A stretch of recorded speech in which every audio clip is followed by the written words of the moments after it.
PM Modi के दौरे से पहले सुरक्षा बलों को बड़ी कामयाबी भी मिली है नक्सलवाद के खात्मे पर। बीजापुर में 50 नक्सलियों ने सरेंडर कर दिया। एसपी के सामने 50 नक्सलियों ने सरेंडर किया था। एंटी नक्सल ऑपरेशन से डरे नक्सलियों ने सरेंडर किया है। नक्सलियों पर 68 लाख रुपए का इनाम था। बहुत बड़ी सफलता, बहुत बड़ी कामयाबी सुरक्षा बलों को। अमित शाह ने पोस्ट किया है एक्स पर। जी हां, केंद्रीय गृह मंत्री अमित शाह ने एक्स पर पोस्ट किया है इसको लेकर। वो कहते हैं कि बहुत हर्ष का विषय है कि बीजापुर छत्तीसगढ़ में 50 नक्सलियों ने हिंसा का रास्ता छोड़कर आत्मसमर्पण किया। हिंसा और हथियार छोड़कर विकास की मुख्यधारा में शामिल होने वालों का मैं स्वागत करता हूं। मोदी जी की नीति स्पष्ट है कि जो भी नक्सली हथियार छोड़कर विकास का मार्ग अपनाएंगे उनका पुनर्वास कर उन्हें मुख्यधारा से जोड़ा जाएगा। बाकी लोगों से मैं पुनः अपील करता हूं कि वे हथियार त्याग कर मुख्य धारा में आएं। 31 मार्च 2026 के बाद देश में नक्सलवाद केवल इतिहास बनकर रह जाएगा। ये हमारा संकल्प है। तो बिल्कुल देखिए, सीएम विष्णुदेव साय ने एक्स पर पोस्ट करते हुए इसे ऐतिहासिक कामयाबी बताया है। जी हां, छत्तीसगढ़ के मुख्यमंत्री भी इसे ऐतिहासिक कामयाबी कह रहे हैं। 50 नक्सलियों के सरेंडर को ऐतिहासिक कामयाबी के लिए सुरक्षा बलों को बधाई भी दे रहे हैं सीएम साय। साल 2026 तक लाल आतंक का खात्मा होगा, ये बात फिर दोहराई है सीएम साय ने। बड़ी संख्या में नक्सली या तो मारे जा रहे हैं, या नक्सली सरेंडर कर रहे हैं, या गिरफ्तार किए जा रहे हैं।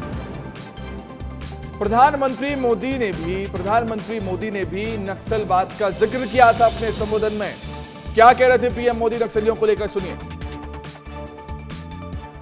साथियों, बीते दशकों में कांग्रेस की नीतियों की वजह से छत्तीसगढ़ सहित देश के अनेक राज्यों में नक्सलवाद को बढ़ावा मिला। देश में जहां जहां अभाव रहा, जो क्षेत्र विकास से पीछे रहे, वहां वहां नक्सलवाद फलता फूलता रहा। लेकिन जिस दल ने 60 साल सरकार चलाई, उसने क्या किया? उसने ऐसे जिलों को पिछड़ा घोषित कर अपनी जिम्मेदारी से मुंह मोड़ लिया। हमारे नौजवानों की अनेक पीढ़ियां खप गई। अनेक माताओं ने अपने लाडले खो दिए। अनेक बहनों ने अपना भाई खो दिया। साथियों, उस समय की सरकारों की उदासीनता ये आग में घी डालने जैसा था। आपने तो खुद सहा है, देखा है। छत्तीसगढ़ में कितने ही जिलों में सबसे पिछड़े आदिवासी परिवार रहते थे, उनकी कांग्रेस सरकार ने कभी सूद नहीं ली। तो 50 नक्सलियों के एक साथ सरेंडर करना एक बहुत बड़ी सफलता है। लेकिन आंकड़ों के हिसाब से हम देख लेते हैं कि अब तक छत्तीसगढ़ में कब नक्सलियों ने बड़ी संख्या में सरेंडर किए। साल 2014 375 नक्सलियों ने सरेंडर किया था। साल 2014 की बात है। साल 2015 में 324, 2016 में 1210, 2017 में 368, साल 2018 में 462, साल 2019 में 312 नक्सलियों ने सरेंडर कर दिया।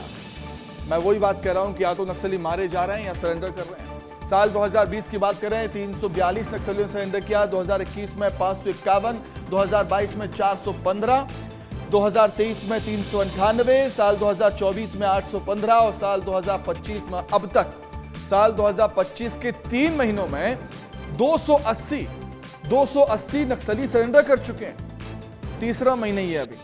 3 महीने में 280 नक्सली सरेंडर कर चुके हैं साल 2025 में। बहुत बड़ी सफलता है ये, क्योंकि नक्सली डरे हुए हैं। नक्सलियों के कमांडर जिस तरीके से मारे जा रहे हैं, नक्सलवाद का जिस तरीके से खात्मा हो रहा है, नक्सली डरे हुए हैं। संजय ठाकुर हमारे साथ जुड़ गए हैं लाइव, उन्हीं का रुख कर लेते हैं। संजय, बहुत बड़ी सफलता नक्सलवाद के खात्मे को लेकर लगातार मिल रही है। या तो नक्सली मारे जा रहे हैं या सरेंडर कर रहे हैं। और सबसे महत्वपूर्ण बात यह है, बड़ी बात यह है कि पिछले साल की तुलना में इस साल की तिमाही में 2 गुने नक्सलियों ने सरेंडर कर दिया है। संजय, बिल्कुल, देखिए इस बार जो 50 नक्सलियों ने सरेंडर किया है, हमें उन नक्सलियों के कैडर पे भी ध्यान देना चाहिए। बटालियन नंबर 1 का सदस्य भी इनमें एक, बटालियन नंबर 1 जिसे हिड़मा लीड करता था और जिसे देश में नक्सलियों का सबसे खतरनाक लड़ाकू का समूह माना जाता है। हर बड़े नक्सली हमले के पीछे यही बटालियन नंबर 1 रहा है। जब भी फोर्स इस बटालियन का सामना हुआ है, फोर्स को बड़ा नुकसान हुआ है। ऐसे बटालियन के नक्सली भी फोर्स के सामने सरेंडर कर रहे हैं, जिन्हें सबसे अधिक हार्डकोर नक्सली माना जाता था। तो ये अपने आप में बहुत ही महत्वपूर्ण हो जाता है। कुल 68 लाख इनामी नक्सली थे, कुछ नक्सली कंपनी नंबर 2 के थे। तो ऐसे नक्सली अगर समर्पण करते हैं तो कहीं ना कहीं नक्सल संगठन में भगदड़ मची हुई है। नक्सली लगातार बैकफुट में हैं, क्योंकि वो देख रहे हैं कि पिछले 15 महीनों में ही उनका एक सेंट्रल कमेटी मेंबर मारा गया और 8 स्टेट कमेटी मेंबर मारे गए। यानी वो नक्सली जो अब तक ऐसा माना जाता था कि ठीक है संजय, मैं लौटूंगा। संजय, मैं आपके पास लौटूंगा। मृगेंद्र जी भी हमारे सहयोगी, वरिष्ठ सहयोगी रायपुर से हमारे साथ जुड़े हुए हैं। मृगेंद्र जी, नक्सलवाद को लेकर हमेशा राजनीति होती आई है। छत्तीसगढ़ में एक बहुत बड़ा मुद्दा भी है। कल जब नक्सली मारे गए थे तब क्रेडिट लेने की होड़ हो रही थी, और आज पीएम मोदी ने मंच से इस बात का जिक्र भी कर दिया कि कांग्रेस पार्टी ने आखिर क्या किया नक्सलवाद के खात्मे को लेकर। जी निस्संदेह, देखिए प्रधानमंत्री ने अपने भाषण में करीब 1.5 मिनट तक नक्सलवाद पर बोला और उस दौरान साफ साफ बताया कि कांग्रेस की जो सरकार थी, पूर्ववर्ती सरकार या देश में जो सरकार थी, और आपने आंकड़े भी दिखाए 2014 के बाद किस तरीके से आत्मसमर्पण बढ़ रहा है नक्सलियों का, और पिछले 3 महीनों में किस तरीके से तेजी आई है। ये डबल इंजन की सरकार का असर है। और जब से राज्य में बीजेपी की सरकार बनी है, उसके बाद न सिर्फ आत्मसमर्पण बल्कि नक्सलियों के इनकाउंटर भी हो रहे हैं। कल आपने देखा इनकाउंटर हुआ, इससे पहले लगातार इनकाउंटर हुए। तो जो एक माहौल बना है छत्तीसगढ़ में, और जो गृह मंत्री अमित शाह ने डेडलाइन दी है, उस डेडलाइन को पूरा करने के लिए फोर्स और सरकार दोनों तैयार है और लगातार ऑपरेशन हो रहे हैं दोनों जगहों पर। आप देखिए, फोर्स जो है नक्सलियों को मार रही है और सरकार उनको जरूरी संसाधन मुहैया करा रही है। सरकार रोड बना रही है, मोबाइल टावर, प्रधानमंत्री के भाषण में भी मोबाइल नेटवर्क का जिक्र हुआ, विकास का जिक्र हुआ। तो आप समझिए कि प्रधानमंत्री के आने के बाद किस तरीके से बस्तर के विकास और छत्तीसगढ़ के विकास पर बात हुई। जी बिल्कुल, बहुत शुक्रिया मृगेंद्र जी, बहुत धन्यवाद। संजय, आपका भी बहुत धन्यवाद जुड़ने के लिए, तमाम जानकारी, बातचीत के लिए। तो नक्सलवाद के खात्मे पर लगातार सरकार आगे बढ़ रही है और लगातार बड़ी बड़ी सफलताएं भी मिल रही हैं सरकार को।